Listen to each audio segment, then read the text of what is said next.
2025ஆம் ஆண்டு முடிந்து 2026ஆம் ஆண்டில் அடியெடுத்து வைக்க உள்ள நிலையில் இந்திய விளையாட்டு வீரர்களின் தனிப்பட்ட சாதனைகள் என்ன என்பது குறித்து இந்த செய்தி தொகுப்பில் விரிவாக காணலாம். கடந்த நவம்பர் 10ஆம் தேதி இளம் இந்திய ஷூட்டர் சம்ராட் ராணா கெய்ரோவில் நடந்த உலக துப்பாக்கி சுடும் சாம்பியன்ஷிப் போட்டியில் 10 மீட்டர் ஏர் பிஸ்டல் பிரிவில் தங்கம் வென்று வரலாற்று சாதனை படைத்தார். இது ஒரு இந்திய வீரர் ஒலிம்பிக் பிஸ்டல் பிரிவில் வென்ற முதல் உலக சாம்பியன்ஷிப் தங்கம் என்பது குறிப்பிடத்தக்கது. மேலும் அவரது அணியில் தங்கம் மற்றும் கலப்பு அணியில் வெள்ளி பதக்கங்களையும் வென்றார். கடந்த டிசம்பர் 24ஆம் தேதி விஜய் ஹசாரே கோப்பை தொடரில் பீகார் அணியின் 14வது இளம் வீரர் வைபவ் சூரியவன்ஷி அருணாச்சல பிரதேசத்திற்கு எதிராக வெறும் 36 பந்துகளில் சதம் அடித்து சாதனை படைத்துள்ளார். இது லிஸ்ட் ஏ கிரிக்கெட்டில் ஒரு இந்திய வீரரின் 2வது அதிவேக சதமாகும். கடந்த ஜூலை 26ஆம் தேதி ஜார்ஜியாவில் நடைபெற்ற FIDE மகளிர் உலகக்கோப்பை செஸ் போட்டியில் 19 வயதான இளம் செஸ் வீராங்கனை திவ்யா தேஷ்முக் அனுபவமிக்க சக இந்திய வீராங்கனை கோனேரு ஹம்பியை வீழ்த்தி சாம்பியன் பட்டத்தை வென்று வரலாறு படைத்தார். டை பிரேக்கர் ஆட்டத்தின் முடிவில் 2-5, 1-5 என்ற கணக்கில் வெற்றி பெற்ற திவ்யா இந்த பட்டத்தை வென்ற முதல் இந்திய பெண்மணி என்ற பெருமையையும் கிராண்ட் மாஸ்டர் பட்டத்தையும் பெற்று சாதனை படைத்தார். மேலும் 2026 மகளிர் உலக சாம்பியன்ஷிப் போட்டிக்கு சவால் விடும் வீராங்கனையை தேர்ந்தெடுக்கும் கேண்டிடேட்ஸ் டோர்னமெண்ட்டுக்கு தகுதி பெற்றார். கடந்த டிசம்பர் 2ஆம் தேதி முதல் 6ஆம் தேதி வரை மாலத்தீவில் நடைபெற்ற 7வது உலகக்கோப்பை கேரம் போட்டியில் மகளிர் ஒற்றையர், இரட்டையர் மற்றும் குழு பிரிவுகள் என 3 பிரிவுகளிலும் தங்கப்பதக்கங்களை வென்று உலக சாம்பியன் பட்டத்தை வென்று சாதனை படைத்துள்ளார் கீர்த்தனா.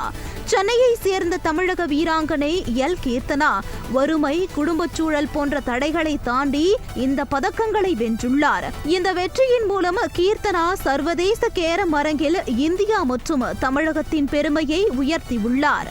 2வது ஜூனியர் மகளிர் கிரிக்கெட் உலக கோப்பை வென்ற இந்திய அணியில் இடம் பிடித்த தமிழகத்தைச் சேர்ந்த கமலினி இலங்கை அணிக்கு எதிரான 20 ஓவர் கிரிக்கெட் தொடருக்காக இந்திய சீனியர் அணியில் இடம் பிடித்து அசத்தினார். கடந்த நவம்பர் மாதம் நடந்த ஆஸ்திரேலிய ஓபன் சூப்பர் 500 பேட்மிண்டன் தொடரின் ஆண்கள் ஒற்றையர் பிரிவில் இந்தியாவின் நட்சத்திர பேட்மிண்டன் வீரர் லக்ஷயா சென் சாம்பியன் பட்டம் வென்றார்.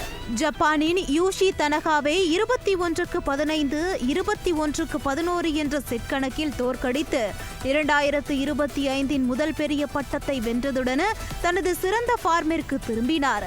பாரிஸ் ஒலிம்பிக்கில் ஏமாற்றத்திற்கு பிறகு இது ஒரு பெரிய கம்பேக் வெற்றியாக கருதப்படுகிறது.